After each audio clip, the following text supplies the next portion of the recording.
Hi, I'm Bill Arnold. Thank you for listening to this podcast of Real Recovery. There are many more podcasts available at myfaithradio.com. Your support makes this possible. Thank you. George, should I say welcome to Real Recovery or should I say surf's up? I like it. Beach blanket bingo. Ooh, here we are. Real Recovery coming at you today. We've got a great show. We've got a very special guest today, George. I don't think I'm going to tease it out yet, but we got some work to do before we bring on our guests. And because I want to talk tonight or today about relapse, I want to ask you, what do people that you work with say if they've had, say, 10 years of sobriety and then they have they've had a relapse in those 10 years? What do they say? I'm assuming you mean relapse going back to using. Going back to using. A lot of times, they don't know why they did it. I have never met anybody who had sobriety of more than a year that went back to using that was glad they did it. And that kind of knocks on my door anytime I'm thinking about, you haven't had a drink in a long time. I've never met anybody that had over a year's sobriety that wasn't really happy and glad they quit. And I've never met anybody who went back to using where it worked, where, those years sober, what a waste.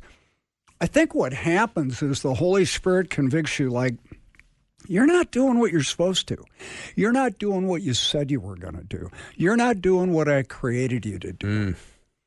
So I think there's that guilt there all the time. But a lot of people never come back then. People always tell me that they went back and some of them couldn't believe it happened, but others thought, well, I'll give it a try. And if it doesn't work, I'll just go back to recovery. And I think that's Satan's way of allowing them to make a decision and qualifying with it. If they're wrong, they'll change it and go back.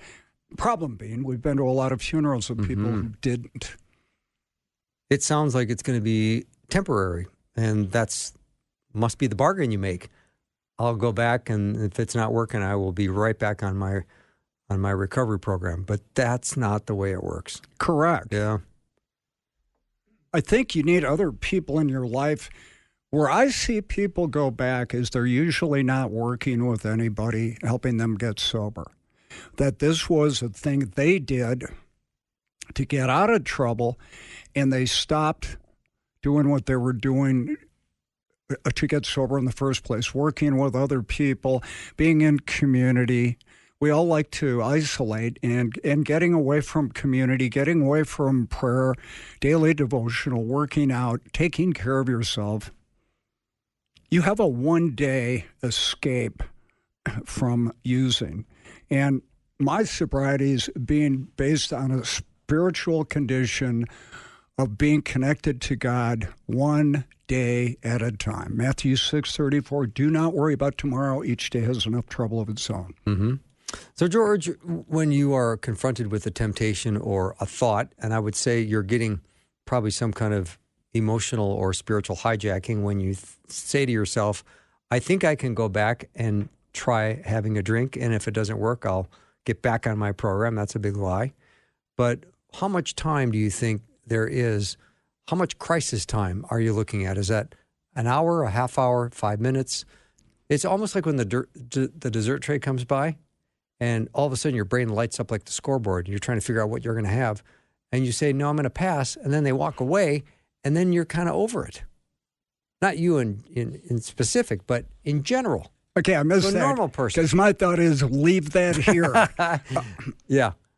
I think... I want to encourage people to say, if you're having a little attack and you think, I'm going to use, weather the storm, because it might only be, 15 minutes, 10 minutes? Yeah. My favorite prayer is, God, give me the power, strength, and desire to stay sober. I'll say that when I walk into a drinking situation. Sometimes when I get carried away with a commercial on TV, I say it in my head. We're supposed to pray without ceasing, and I think it's a conversation with God all the time. To do that, it's natural for us to go back. And I know a lot of people that are different than I am that say, well, I'll never drink again.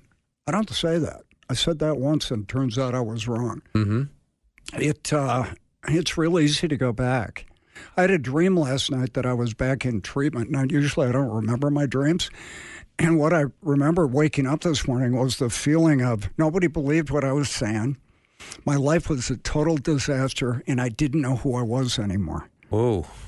And that's almost like the gift of the dream where you go back to using and you wake up and you're not sure you didn't really do it. And it takes you a couple minutes before you realize, oh my gosh, I didn't. That's a freebie in my book because you get to know how you would feel if you did do it. Yeah. You walked away from those circumstances and they were only in your dream. Correct. That's pretty cool. No, I didn't walk away. No, I mean, you were able to, though, when you woke up this morning and said it was just a dream. Yeah, well, I was back in treatment, and I was like, I remember how awful that time period was. Not to say treatment isn't fun, but it's not Hawaii, you know. Well, what treatment? The third one. Third one, okay. Thank you. Can I throw something at the cage? If you want to, go ahead. The chicken wire's up. You're not going to hit me. Yeah. Interesting thoughts. You always want to check, and we talked about step 10 last week on our show. Go back and listen to it. It was great. You always check in at night how you're doing, and when you wake up in the morning, God, what would you have me do today? So you don't get that far away. If you're going to use again, you walked away from God big time. Mm-hmm. And then you start to create situations where you systematically withdraw and put yourself in a place where I think it's now easier to use because I've pulled my accountability. I'm not going to meetings. I've stopped going to church. That's just a recipe for disaster. Oh, the double life again? Oh, here we go. James Bond on the relapse. Yeah, not good. I got secrets, no. Not good. All right, we're going to take a little break. When we come back, Karisa and her husband, John, will be on the show. That's all next.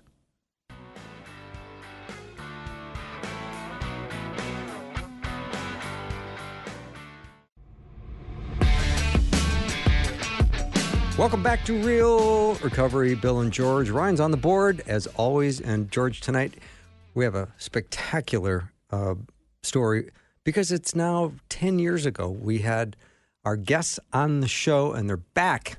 And they're back in a big way. And they're sober. Of course, they're sober. Which is great. Yeah. And we were talking before we came on the air. That does not always happen. We've had people that we were talking about that have passed away, that went back to using. And it's really cool to look back and see what God's done in your life. So I can't wait to hear your story. And I love the stories that have, you can see God's footprint all over it. And there is a remarkable story tonight in studio because our guests are our own station manager, Karisa Rogers, and her husband, John. Welcome to both of you. Thank you. Thank you for having us. All right, so let's go back 10 years ago. When you did the show, we were live, and you didn't even use your real names. We were live on a Sunday night, Bill, Yeah. and our names were J and K.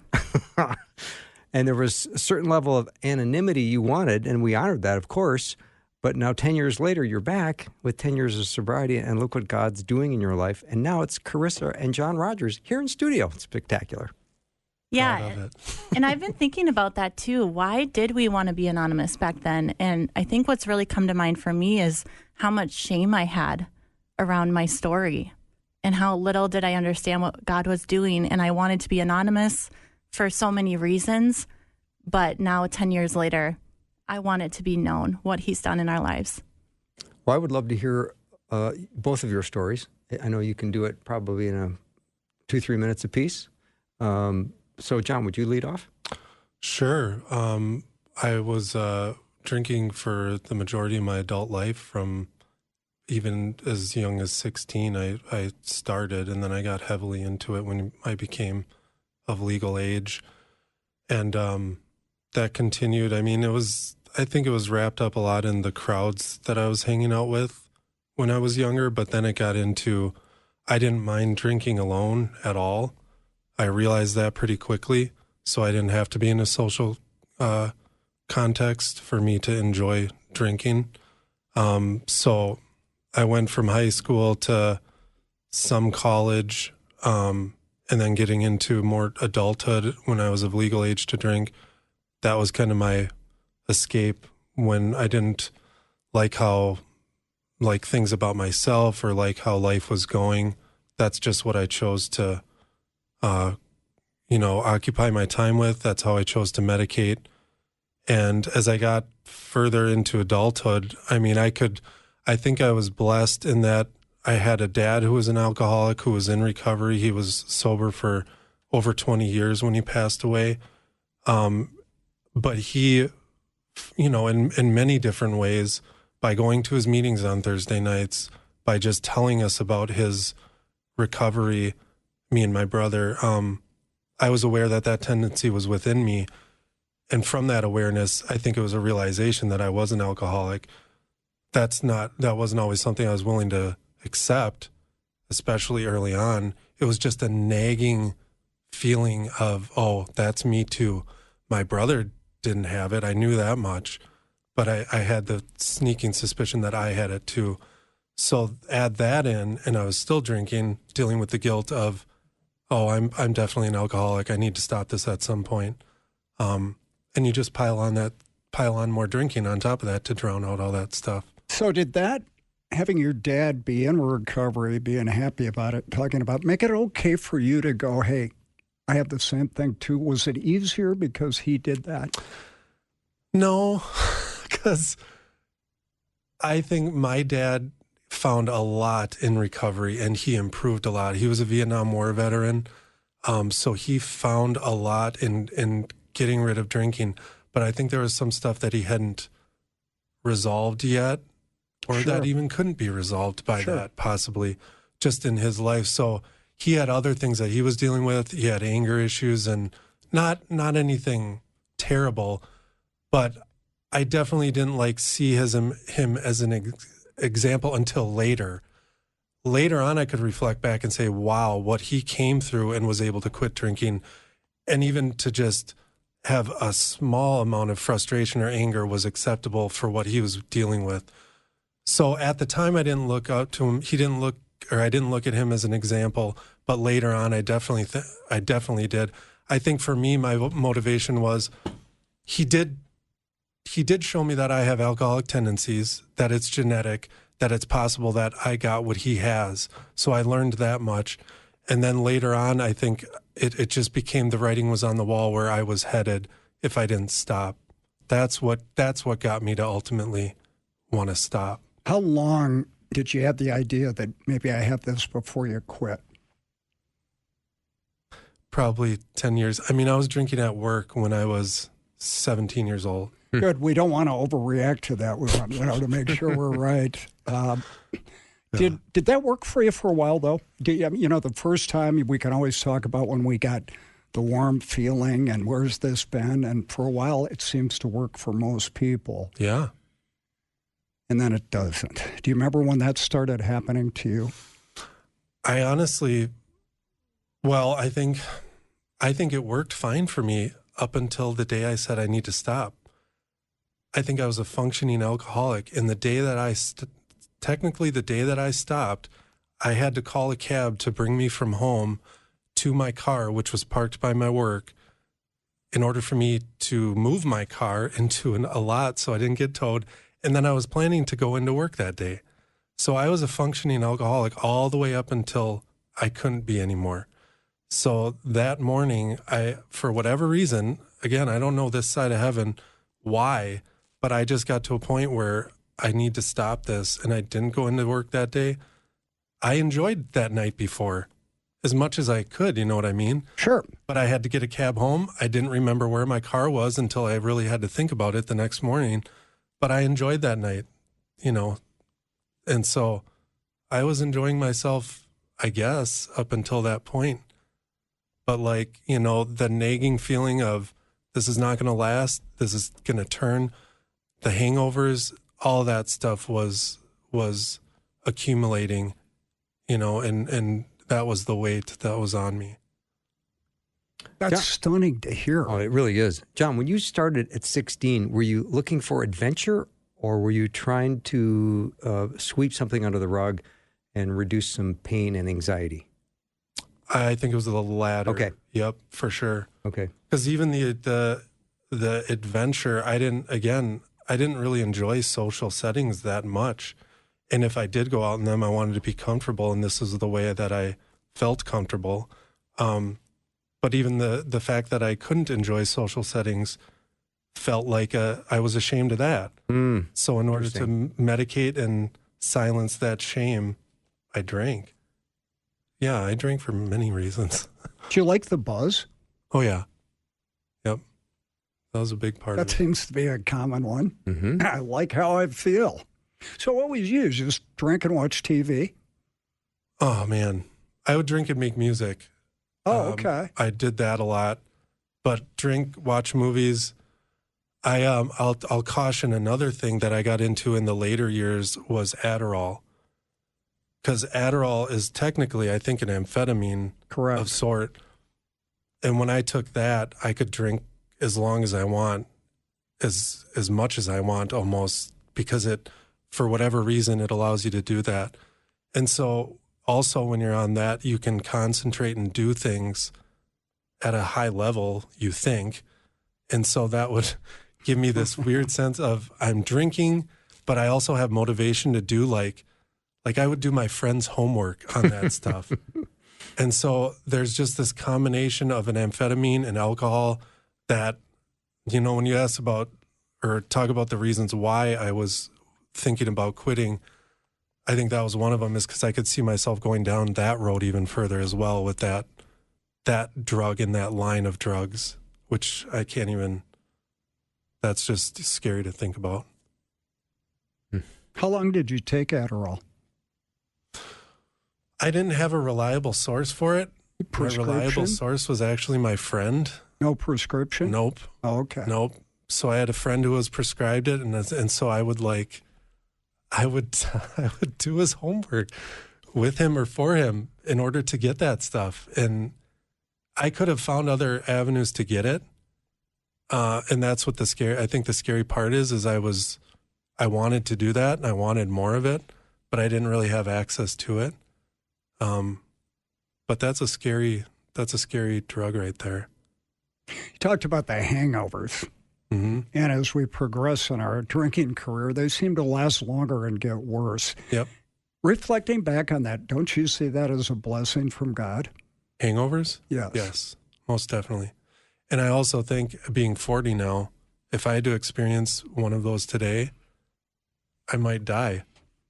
I literally might die from what I know that experience to be, and I don't think my body could handle it. It's just, yeah, it's a lot. It's an awareness you get from God of where you are today, what you have, and what could happen. Yep. And I hope you always keep that focus, because that'll keep you and keeps us doing what we need to do. Yep. So that's an interesting story. It's very. I decided to move my car. Don't want to get a DUI. I'd still be out there, I think. But and so I'm going to just quit drinking, Bill, because it's not working for me. We don't hear that very often. No, we don't. I will say I had gotten to a point prior to that, a couple weeks prior to that, where I did let my mom know, I think I have a problem. I knew I had a problem, but I told her I think I have a problem because I wasn't ready to commit to anything. And she and I had talked about Teen Challenge, Minnesota Adult and Teen Challenge, as a possibility, but I was not willing to commit at that point to anything like that. So that seed was already planted, but I was still wanting to not, I wasn't ready to do that. But I got to that point that Wednesday morning when I thought, look at me, I'm getting a cab, I'm going to my car, I'm going to move it, and then I'm going to go into work, and everything's fine, and then I'll probably drink after work. But then I got in my car, and I'm like, look at me, I'm getting my car, I'm going to move it so I can go to work in almost a different light, you know what I mean? I'm like, look at what I'm doing. And that's when I actually didn't I moved my car to a gas station parking lot, and I called Teen Challenge that morning and said, I gotta get in there. That's stunning. That's a great start. John, thank you for that and all the details of your story. Amazing what God's doing in your life. We're going to take a little break. You're listening to Real Recovery with Bill and George. Our special guests are Karisa and John Rogers. We'll be right back.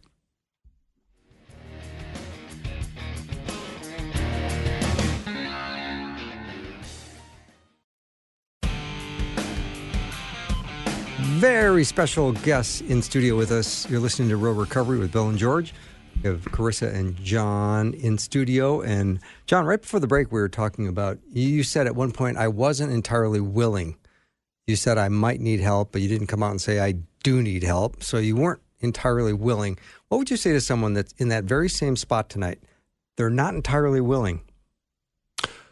I would tell them to let someone in, at least let someone in on their thought process. Because if nobody's aware of it, like I told the story of my conversation with my mom, she's the first one I let in on the fact that I was having a problem because I hid it very well. It was not apparent to the people around me that I had a problem with drinking.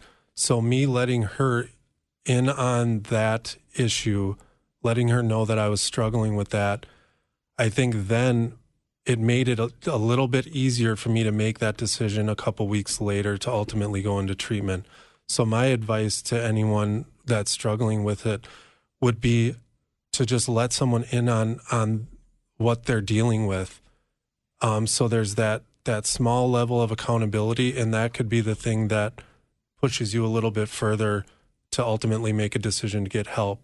But I think that was a huge turning point for me, was letting my mom know what was going on, because then we talked about treatment. I was not ready to commit to that.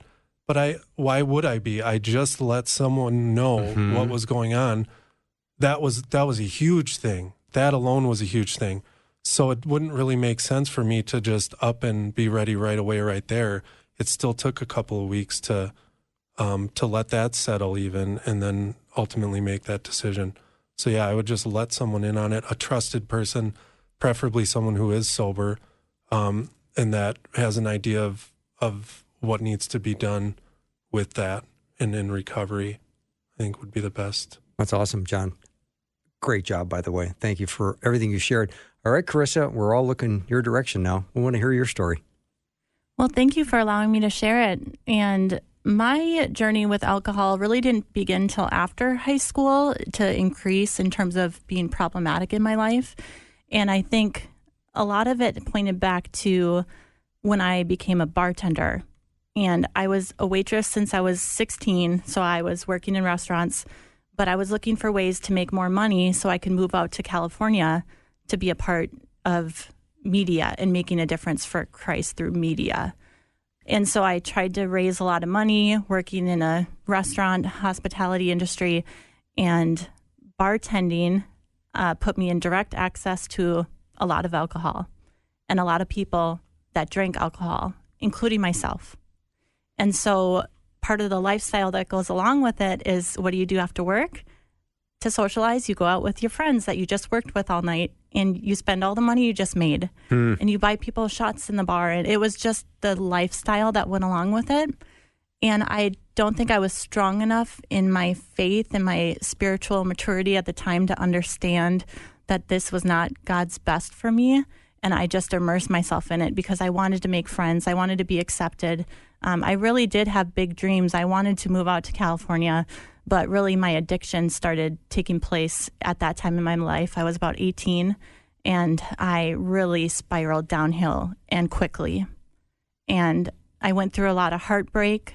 I sabotaged myself. I was really hard on myself because I had really high expectations, and yet crying myself to sleep, blackout drinking, promiscuity, all the things that I never knew I was capable of doing ended up happening.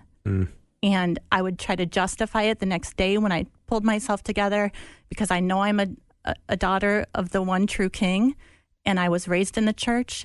But yet, when I was stuck in that cycle, I couldn't understand it. I couldn't understand how I could be doing those things. So I would just really numb it again by drinking again that night.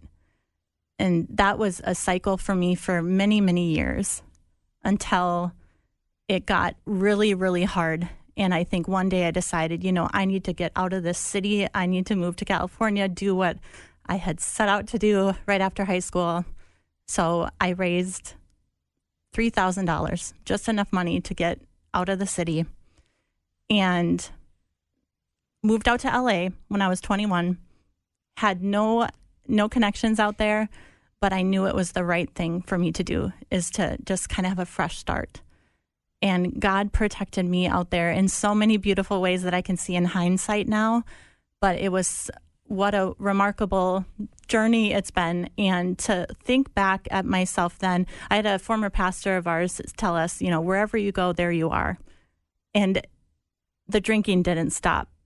And so when I was out in California, I had amazing experiences. I was able to grow and develop in my career path. I went to school for broadcasting out there, but at the same time, I was still drinking and still struggling, and still not living out or walking on the path that God had for me. And I think it's so interesting because when I was out there, I was thinking back to when I was 25 years old. I got a DUI, and it was such an eye-opening experience for me in California because the things that you do if you're 25 or younger out there are very intense. They make you go to a morgue. They have you go to Mothers Against Drunk Driving classes, watch really graphic videos because they want to wake you up from the path of destruction that you're on. Mm-hmm. They want you to see, you're going to kill somebody else or yourself if you continue on this path. So I thank God for that experience, and that happened to me when I lived out in California, because I'll never forget walking through that morgue, and I saw a young girl in this it was like a big cooler, basically, full of deceased bodies, and this young girl had bright orange nail polish on. And I just remember thinking, like, that's somebody's daughter. That's somebody's sister. And that could be me. And what am I doing? And I think, like, it was such a wake-up call. But the crazy thing about drinking is sometimes even that realization doesn't change it for you. And so it's a miracle. Anytime that God frees us from addiction, I think it's a miracle. And I can't explain it, but he did that for me back in 2014. He completely freed me from my desire to drink. And so that's part of my story. I moved out to California. I moved back home after 5 years. And on one random Tuesday, I knew that I'd come to the end of myself and that this was not working anymore. And he completely freed me from it. That's stunning. The fact that it's not working for you anymore, that's just the beginning of really excessive drinking. And that you two had it lifted. I know a couple other people, the Reverend Johnny Hunter, and I had a prophet, Bethel, who was in the Merchant Marine, and he came in with the guys, and there was a evangelist, and they're drunk and laughing, and he went up, and the guy prayed for him, and he never drank again, never smoked again. God does what he wants, Bill.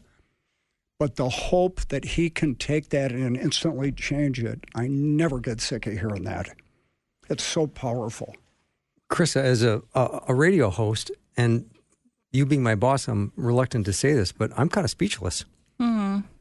That was such a powerful story, and told so beautifully with so much heart. Honestly, I'm just taken aback. You should have a different partner on your recovery show. Well, I wouldn't mind. I wouldn't mind. I know how you think. Yeah. It's lasted longer than I thought it would.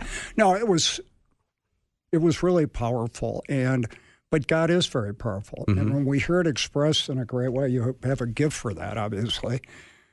It's really cool. So thanks, both of you.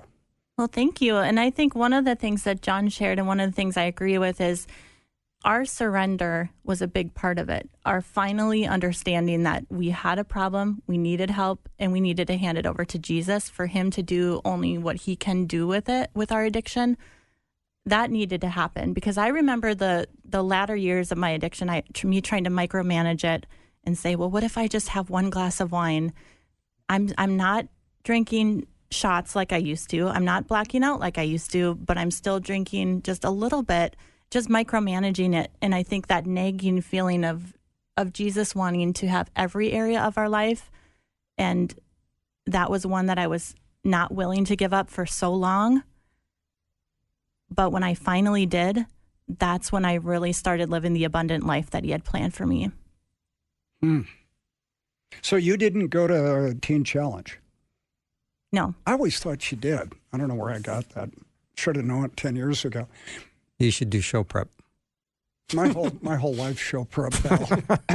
I'd like to do less prep. But he has you in a ministry that was everything you started out with when you were a girl. That's pretty interesting. You kind of wandered a little bit, probably picked up some good experience, more empathy, and now you're here.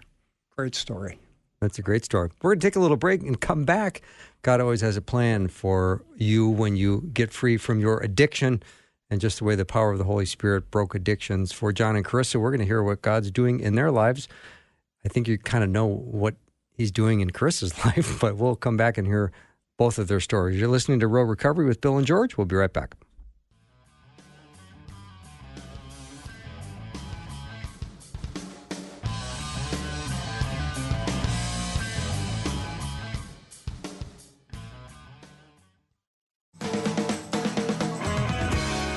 We're back with Real Recovery. Karisa and John are our special in-studio guests today. George, first of all, it's a spectacular story, and I'm also curious as to how the two of you met, and I'm curious to hear about that 10-year journey that you guys have been on together. Yeah, I can talk about how we met. So when I got out of Teen Challenge, I got connected to a couple of different places, recovery meetings, and one of them was a recovery meeting that was based out of sober housing. And so I started going to that Tuesday night recovery meeting after I got out of Teen Challenge, and it was great, and it provided a great foundation for myself, fresh out of treatment. And then that community actually spawned a church, and Karisa was invited to the 1-year anniversary of that church by her brother, who actually didn't end up going, but he extended the invite to her and her sister and her mom. So they came to that 1-year anniversary, and Karisa started attending that church. She started attending that recovery meeting as well. And that's where we ended up meeting. It's not exactly how we ended up meeting. I'll let her share that story. The church put together an outreach event in the Twin Cities, and it was an opportunity to go evangelize and street witness, and it was very much out of our comfort zones, very fresh in recovery, both of us. And we were both completely surrendered to Jesus and saying, Lord, help us, help use us however you would like. We are yours. I was not looking for a relationship. In fact, my heart was completely shattered. I was not in a position to date. But God had other plans, and John had been heartbroken too throughout his younger teens years and was ready for a relationship. And God allowed us to meet on the bus for that street witnessing event. And it was beautiful because we were both there for the right reasons, and really serving was a foundation of our relationship. Serving in the church, being put outside of our comfort zones, realizing that God's hand was over both of our lives uniquely, getting us sober before we met, allowing us to have the blessing, the gift of marriage for both of us, to have that built-in accountability was huge for both of us. And God knew that we needed it way before we knew ourselves what we needed in a spouse. How long between the bus ride and love in the air? I know, John, for you, I know it was that night. Yeah. Well, honestly, so the fact that we were on the bus, there's a little more to that story. So we were part of this outreach event that was over a weekend, and we showed up on the first day. We showed up again the second day to do it again, and this is like prayer in the streets with people and that sort of stuff. So we show up the second day, less people showed up. We showed up, but less people overall showed up. And then the third day, even less, but we were both still there. So I think we that was a good sign right there. But then there was, at some point, I think I offered her a seat on the bus, right? I asked the question of the bus driver who was leading the missions. I said, well, what happens if you're in somebody's house and you're witnessing to them and they're pouring their heart out to you? What if it's time to go and the bus is leaving? How do you disengage that conversation in a way that's not making that person feel like they're a project? Essentially, that was my question. Yeah. And then John said, well, I'd be willing to stay and drive whoever home if need be. And so anyhow, that's how I think I said, I'll pick you up. Something to that effect. That's a great angle. Yeah. It looks like you're serving. And no, it's great. You can't teach that, Bill. The great ones have it. That's right. Right. Yeah. But that being the basis of our, I think back a lot about if we would have met at any other time when we were not involved in that community or prior to our decision to stop drinking, it wouldn't have worked out, or it would have been a completely different story and probably not as much of a successful one as far as our relationship goes. So I think God has timing for everything. You know, I always think about our kids. He probably had our kids in mind when he was orchestrating all this. Mm-hmm. And if we would have met, you know, at any other time or had made different decisions revolving our recovery and all this stuff, you know, things would have been affected in the future that he had planned for us and for our kids and all that stuff. So I think the timing and the way things happened, but it also involved not just our surrender to get sober, but then our surrender to do whatever God was asking us after we got sober, which involved street witnessing, oddly enough, but it also involved many other things that we weren't entirely comfortable with.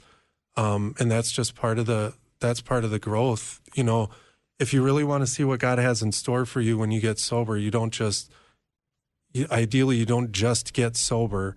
You seek out why God got you sober and what he has in store for you beyond that, because that's the first step to a whole new life.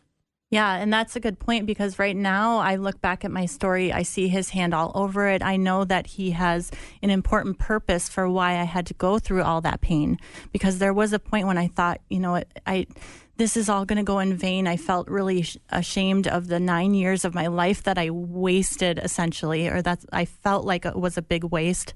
But when I find myself in front of a young girl, ministering to her, helping her to see her worth, helping remind her that her future husband is out there. There's godly men walking around this earth ready to be faithful to you. I think it's just, and even the struggle with alcohol and being honest about that as a Christian in ministry, in my position today, being honest about that I struggled with addiction for many years. It took me a long time in my spiritual growth journey to understand the value of being honest and what God has really done in my life and what he can do in your life, what he's doing now. If you would just surrender to him, he has such amazing plans in store for us, more than we could ever ask or imagine.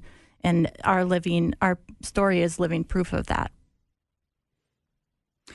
Very well said. What comes to mind, Bill, is I'm responsible for the effort, not the outcome. And the effort is to try to follow Jesus the best I can, to be sober, do his will, his plan. He gets her back from L.A. She goes out to L.A. He brings her back. He gets you sober, got your car moved, got you into Teen Challenge. And you look back and you go, this was supposed to happen. That's our lives. They're supposed to happen the way God would. Romans 8:28, all things work together for good for those who love God and walk according to his purpose. You can sure see it in the rearview mirror. Not where you're in right now, you can't. When you're talking to people that are struggling, you know, faith is the assurance of things we hope for, and they don't see it, but they see God do it in other people, and they go, okay, I'm willing to give it a shot here, right? Right. And I think we were just talking last night about this. What I can tell someone certainly is that if you continue drinking, at best, there's a cap, there's a ceiling to how good your life can be. If you know you're struggling, if you know you have a problem, or if it's obvious to other people that you have a problem, you're heading down a path where maybe you do live a long time, but there is a definite ceiling to how good your life can be. But if you address that issue and if you get help, then there is no ceiling. That's the amazing thing. And that's the best way I think that I can convey to someone, where I don't know what the future looks like for you. I know what it did for me, and I can share that story. But for someone that's in it currently, that's the most certain thing I can say is you continue down this road, you're either dead or you're in jail, or at best there's a cap to what your life can be. And I think that's promising. As tough of a message that is, I think it's promising in that the opposite is true. If you do decide to address it, there's no, the sky's the limit, you know. I love that. I think we're always honest with people. One of the things I use is, why do you want to die so bad? Right. And I remember somebody who said that to me, and it was like, well, I don't. But I think, don't you, that everybody, if they knew how good it was on the other side, would quit right away. But the enemy blinds you from that. And so you need people to go out. Somebody might hear your message and 5 years from now go, you know, that guy said that or she said that. So you never know. Right. Plant the seed. Now, are you choosing to worship in a recovery-oriented church community? Now? Yes. No. Okay. So but we you made did in a the past, didn't you? Yep. We were involved in that community that we met in all the way up until, 5 years ago. Mm-hmm. And for various reasons, we decided to move on from there to get into a different church. You know, some of that had to do with having 3 kids. Oh, sure. Or it was 2 at the time, but now 3 that we wanted to have a specific type of ministry for. But that kind of gets to the conversation about seasons. And like, I had expectations, or looking back when I was fresh in recovery, I felt a calling towards serving, for instance. And I think that's always a good calling regardless. But like, I think your calling, and there's phases of our lives in general, but also in recovery. And I think right now we're called to serving each other and our children and looking after our family and our jobs. And that wasn't the case back then. When we first met, and for the first several years of our relationship, it was about how can we help other people, because that was instilled in us in that community, which I think is great. I think that's a phenomenal message.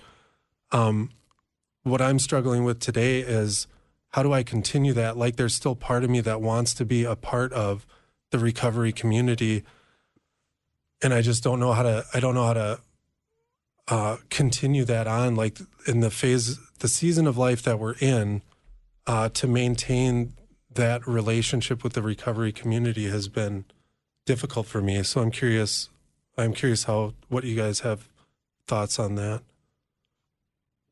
What would you like to do if you could? I'd like to go to meetings, and I would like to be in contact with more men that are struggling, and not just get, some of these random phone calls every once in a while. Yeah, I think the best part of my recovery is working with people. I think Bill would say the same thing. Absolutely, yeah. And looking with 3 kids, I never did that because it would tie into my time, I'm sure. That's not true, but I never had kids. I think you can find an hour a week, and it's just a matter of where. And if you really want to do that, I encourage you to maybe call Teen Challenge or, church, or maybe at your church, start a Christian recovery group. Sure. Or what do you think, Bill? Well, first of all, I think the idea of recovery churches that are out there across the country are a great place for people to land. Mm-hmm. And then maybe you're going to find that that's going to serve you for a season, and then you're going to find something else. Well, I think we're supposed to go out, aren't we? Absolutely, we are. And I know, like Bill goes down to the Salvation Army and speaks every Friday night. He has for 15, 16 years. 15. Mm-hmm. Yep. And, he works here, and then he goes down there. But I know he gets a lot out of it, and the guys do. I don't know, you talk it over with my boss too, right? And do it. I think if it's on your heart, you can do it. I think you'd be really good at it, obviously. Yeah, thank you. So, and even as a couple, the fact that you guys can do it together would be so powerful. Because there are a lot of couples that are on the fringe of, are we going to make it? Right. So I think that would be a very cool option too. Yeah, I think there's a lot out there, and you got a great story. You got to. The other thing is, guys can't rule you out because you're doing what you said you were going to do. Mm-hmm. You have something I want. People that are there, even though they don't quit right away, there's a part of them that wants change. And it might take to me 7 years. And I'm not exactly knocking out of the park every day now. We all struggle. Yep. But you get to see somebody, hey, I'm happy, I'm joyous, I'm free, I'm sober, and I'm a Christian. I want that. Who doesn't? Right. Just continue to live your life and be an example for people to see and to be able to reach out to and just be available. Yeah. Yeah. I think there's a lot of people out there that are supporting you and rooting for you on your recovery journey, and that recovery is possible, sobriety is possible, and having fun and being on the adventure with God has been such a beautiful gift. And we know that he has a mission for each and every one of us. And I think our stories never go in vain. So no matter how dark you think your past is or how far removed you feel like you are from the hand of God, it's just not true. He has such amazing plans for you. And I think if I could have told my 21-year-old self that in the pit of my addiction, I don't know that I would have believed it back then, but I sure wish I had somebody in my life that would be willing, and that's the person I want to be today, is to be willing to go to people that are struggling, to be willing to share what God has done, what he's capable of doing in your life, and that there's freedom and there's abundant life on the other side. I mean, this is one thing that was hard is the weight of sin and shame that weighed on me, but just read Bible verses about how your sins are thrown into the sea of forgetfulness. As far as to the east is to the west, Jesus died on the cross and forgave you of all of your sins. And if you can just receive that and walk in true freedom, that's my prayer for you today. I know there was something you probably had to let go to find your place of sobriety. And there's people out there listening right now that they think to themselves, I got to let this go. I got to let this go. Can you name one thing you had to let go? I mean, it's a pretty broad category, but I would say pride. Pride, there you go. For sure. That's a great answer, actually. What about you, Karisa? My desire to control. Oh, boy. Another good one. What about you, George? My desire to get hammered. I liked getting drunk. Yeah. You were a party guy, weren't you? Oh, I loved it. I feel better. It's so much better than my normal life. And I think what you're talking about is if you just could really find that God's way is better. And I don't think we stay in it because we should and we have to. It's a want to. And that comes from the Holy Spirit by doing it. And I don't know how that breaks down, but that's it, right? I mean, I wouldn't go back. I can drink again. It's not going to work out. I don't want to lose what I have with Jesus to go drink. You guys don't either, right? It's better. And accountability, too, I think is a big part of it. If you're building relationships in recovery, there's a lot of people that are accountable and are aware of your story that you're accountable to. The more you build that up, I think there's a level of difficulty to want to go back or to just accept going back. Yeah, you don't want to lose your lifestyle. Yep. I have real friends now, and I'm sure you do, that we really care about each other, whereas before we cared about ourselves. Yeah. And what's at stake? We don't want to lose our marriage. We don't want to lose our influence with our kids and our influence with those in our lives. And so we are so grateful that God set us on the path of recovery together.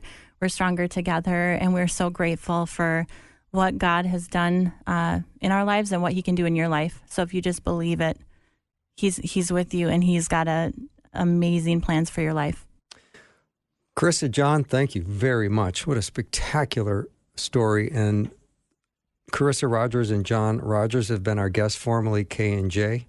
If you heard their interview 10 years ago, they were anonymous K&J, and today they're not anymore. So any parting thoughts, George? No, it was fabulous. Thanks for coming in, and really a nice story. Keep it going. See you in 10 years. All right, sounds good. I might not be here. That's all the show we have for tonight. Have a great week. We'll see you next time.